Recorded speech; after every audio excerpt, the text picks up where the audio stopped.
की कहानी है, बहुओं को घूंघट में रहना ही अच्छा लगता है। दोस्तों, कहानी शुरू करने से पहले अगर हमारे चैनल को सब्सक्राइब नहीं किया हो तो कर लीजिए ताकि आपके पास पहुंचे हर रोज नया वीडियो। अरे बाबूजी, आप क्यों इतना हंगामा कर रहे? इतने छोटे से मास्क को लेकर इसको थोड़ी देर लगा लूंगा तो क्या हो जाएगा? बस अभी थोड़ी देर की तो बात है। जल्दी से आपका डॉक्टर से रेगुलर चेकअप कराकर जल्दी से वापस आ जाएंगे। आप थोड़ी देर भी मास्क लगाकर नहीं रह सकते क्या? आज राघव अपने बाबूजी को लेकर डॉक्टर के पास कौन का रेगुलर चेकअप कराने के लिए जा रहा था। पिछले कुछ महीनों से कोरोना की वजह से बाबूजी ने अपना रेगुलर चेकअप कराना छोड़ दिया था। बस घर पर ही डॉक्टर से परामर्श ले लेते थे। पर अब जब थोड़ा माहौल सही हुआ तो राघव अपने बाबूजी से हॉस्पिटल में जाकर चेक कराने के लिए जोर देने लगा। बस इसी बात पर बाबूजी गर्म हुए जा रहे थे और बोले जा रहे थे कि मैं अभी चेक कराने नहीं जाऊंगा हॉस्पिटल। अरे मुझसे ये मास्क नहीं लगता, मेरा दम घुटता। इस मास्क में तो तुम लोग समझते क्यों नहीं? सही मैं क्या नहीं जाना मुझे। राघव और राघव की माँ दोनों उनके पीछे पड़ गए। अरे लगा दीजिए मास्क और सरे जाइए हॉस्पिटल, क्या बिगड़ जाएगा आपको? आपको तो बस थोड़ी सी देर मास्क लगाना है, थोड़ी देर भी एडजस्ट नहीं कर सकते क्या? राघव की माँ का बोलते बोलते गला सूख गया और उन्होंने अपनी बहू को आवाज लगाई, अरे बेटा रेखा, थोड़ा पानी तो लाना।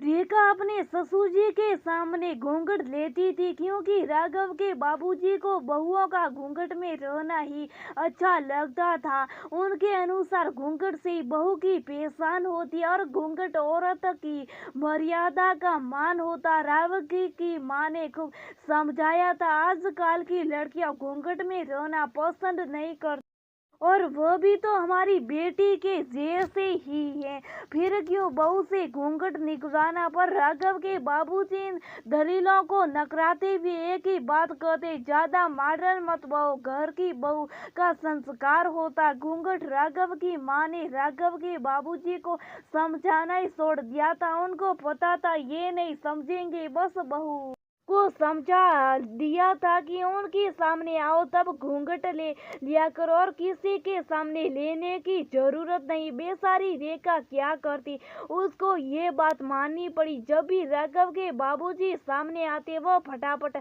घूंघट ले लेती। रेखा पानी की बोतल हाथ में लिए बड़ा सा घूंघट डाले। जब आंगन में आई तो राघव की माँ बोली, आपकी बहू को देखो, आपके सामने सारा दिन बड़ा सा घूंघट डाले फिरती, बेचारी को गर्मी लगती फिर भी मजाल है, घूंघट हटने दे। अरे एक बार सोच कर तो देखो, आप थोड़ी सी देर ये छोटा सा मास्क नहीं लगा सकते क्योंकि आपका दम घुटने लगता है उसमें, और उसको देखो सारा दिन घूंघट का मास्क लगाए घूमती रहती है। इसको देखकर ही कुछ सीखो।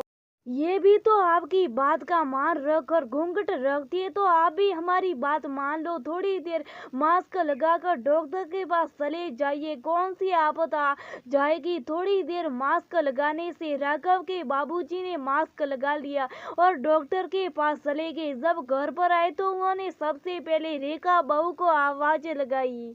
रेखा जल्दी से वहीं बड़ा सा घूंघट डालकर आई और बोली, हाँ बाबूजी कहिए।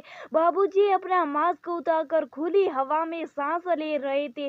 बाबूजी बोले, रेखा बेटा, आज तो मुझे पता चला राघव की माँ सच कहती है, बहू भी बेटी जैसी होती है। घूंघट रखने से कोई बहू अच्छी बहू नहीं बनती है। अरे बेटा, मैं थोड़ी सी देर इस मास्क में घुट गया था, मन कर रहा था जल्दी से घर जाऊं और इस मास्क को उतार कर चैन की सांस लूं। मैं मास्क लगाए हुए सिर्फ तुम्हारे बारे में सोच रहा था कि कैसे तुम इतने सालों से इस घूंघट रूपी मास्क में रह लेती हो। दम तो तुम्हारा ही घुटता होगा पर परिवार के लोगों की ईर्ष्या के लिए अपने आप को घुटने दे रही थी।